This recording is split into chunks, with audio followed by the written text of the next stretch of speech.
En este video vamos a hablar sobre otra de las posibles preguntas que pueden aparecer respecto al modelo atómico.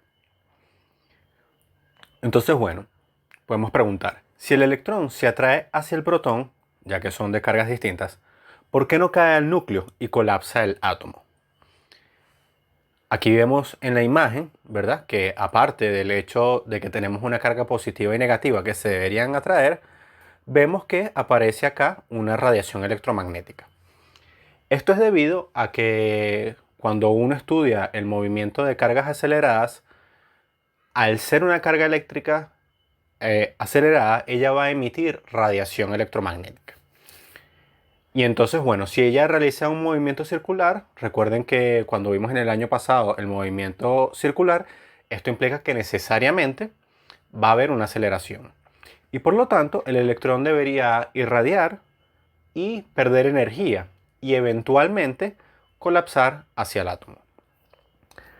Uno podría en un principio decir como, bueno, pero es que esto es parecido a el movimiento planetario, donde tengo el Sol, ¿verdad? Y tengo los planetas, a pesar de que se atraen mediante la gravedad, no pareciera que el planeta colapsara hacia el Sol.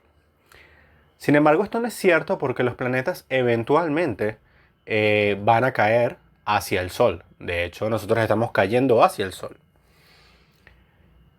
Lo que pasa con los átomos es que muchos de ellos, ¿verdad?, se han creado desde el inicio del universo, ¿verdad? Y entonces ya ha pasado suficiente tiempo como para que ese proceso ya se haya dado. Entonces, ¿cómo podemos resolver este problema aparente, ¿verdad?, de que el electrón no colapsa hacia el protón? Y la razón es la dualidad onda-partícula. Ahora, ¿a qué se refiere la ciencia cuando habla de la dualidad onda-partícula? Bueno, se refiere a lo siguiente. Cuando nosotros queremos describir una partícula, ¿verdad?, lo hacemos de acuerdo a cómo ella interactúa con las demás cosas. Entonces, las partículas fundamentales y los átomos y los objetos a escala cuántica tienen la propiedad de que ellos pueden presentar características de interacción tanto de una onda como de una partícula. ¿A qué me refiero con una interacción tipo onda? Bueno, a que las ondas, ¿verdad?, pueden presentar algo que se llama el patrón de interferencia. Esto quiere decir cuando dos ondas se juntan. Podemos recordar, por ejemplo, cuando vamos a la playa y viene una ola, ¿verdad?, llega a la orilla y si nos fijamos, luego de que cae a la orilla, ella se empieza a regresar. Y cuando se empieza a regresar y viene otra ola, estas dos olas se juntan y se pueden sumar y de hecho crea una ola más grande, o se pueden cancelar, por así decirlo, y la ola que se retrocede le quita un poco el efecto a la ola que viene. Ahora, esto no sucede con partículas, por ejemplo. Si yo tengo dos balones de fútbol, ¿verdad?, y yo los junto, ellos no van a crear un balón de fútbol más grande, ¿verdad? Por supuesto. Entonces, podemos clasificar los objetos de acuerdo a sus interacciones. Entonces, ¿qué pasa? Las partículas fundamentales tienen esa propiedad de que pueden actuar como onda o como partícula, dependiendo de la interacción que se dé. Ahora uno se hace la pregunta entonces, bueno, pero entonces ¿es onda o es partícula? ¿O es ambas? ¿O es ninguna? Y bueno, se podría decir que en realidad son un objeto que presenta ambas características. Claro, esto es muy extraño porque en el mundo cotidiano que nosotros vemos, los objetos tienen una interacción definida, o actúan como partículas o actúan como ondas, y jamás en la vida cotidiana vemos algún objeto que actúe de las dos maneras. Sin embargo, esto no es cierto para las partículas atómicas y ellas presentan ambas características. Entonces, dicho eso, nosotros podemos asociar a cada partícula, ¿verdad?, o incluso a un átomo, podemos asociar una onda. Esto lo vamos a ver acá.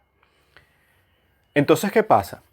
Una manera de cómo explicar por qué el electrón no puede simplemente caer, ¿verdad?, en órbita hasta chocar contra el núcleo es por lo siguiente, basado en el modelo de Bohr. El modelo de Bohr dice, bueno, el electrón va a tener una onda asociada. Y entonces esa onda, ¿verdad? Va a tener una longitud de onda, que es básicamente cuál es la distancia. Por ejemplo, lo podemos ver acá, la distancia entre una montañita y la otra. Esa será la longitud de onda.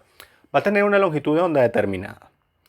Y entonces, cuando el electrón vaya a orbitar alrededor del protón, tiene que ser a una distancia tal que ese radio cumple una relación con la longitud de onda. Es decir, ese radio va a ser esencialmente un múltiplo de la longitud de onda. Entonces, por ejemplo, acá, en el número 3, yo voy a tener a una distancia r del centro, ¿verdad? Que es este círculo punteado. Tengo esa distancia r y voy a tener una especie de onda, ¿verdad? Acá, que se denota en el rojo oscuro. Ahora, a esa distancia, la onda completa es un múltiplo entero de la longitud de onda, que sería 3 veces la distancia que hay de acá a acá. 1, 2, 3. Si me fuese a parar entre el 2 y el 3 y fuese a crear una onda, la longitud de esa onda no sería un múltiplo entero de la longitud de onda. Por lo tanto, podemos decir que esa órbita está prohibida. Es decir, el electrón solo puede estar a ciertas distancias específicas del núcleo. No puede estar a una distancia arbitraria cualquiera, a diferencia de un planeta. O sea, nosotros alrededor del Sol podríamos estar 1 metro más cerca, 1 kilómetro más cerca, 100 kilómetros más lejos, e igual tendríamos el mismo movimiento. Pero cuando hablamos de átomos, no. Entonces vamos a continuar esta idea un poco mejor. Aquí vemos, ¿verdad? La órbita permitida. Cuando este radio, ¿verdad? Cumple esta relación, 2πr igual a n lambda, donde lambda es la longitud de onda y n es un número entero. Cuando esa relación se cumple, entonces el electrón sí puede orbitar a esa distancia. Sin embargo, si ahora tengo un radio distinto y yo empiezo a construir la onda, ¿verdad? Cuando sigo la onda, me doy cuenta que ella no se va a cerrar sobre sí misma. Y entonces decimos que esta órbita está prohibida. Por lo tanto, el electrón no va a poder orbitar a esa distancia. Y entonces decimos que las órbitas están cuantizadas. Lo que quiere decir es que no puedo tomar un valor arbitrario, sino que ella solo puede estar o a esta distancia o a la otra, pero no una distancia en el medio.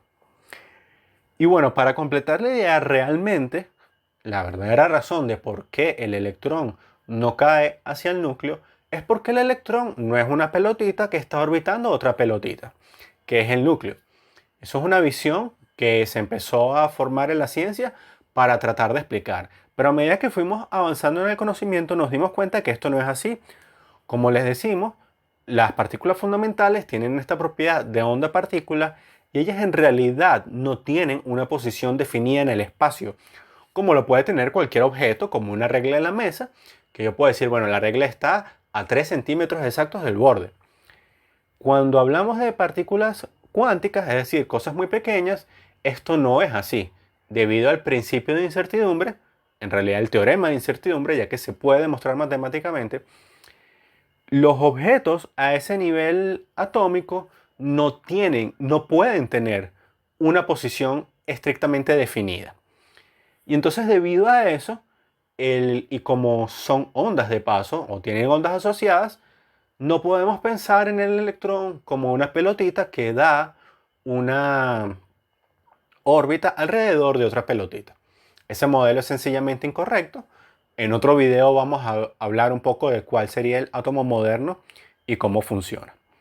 Y bueno, les voy a dejar un link a un simulador que muestra estas órbitas, ¿verdad? Y uno puede escoger a qué distancia estoy y se pueden ver cuándo la onda completa y va a ser una órbita permitida o cuándo no.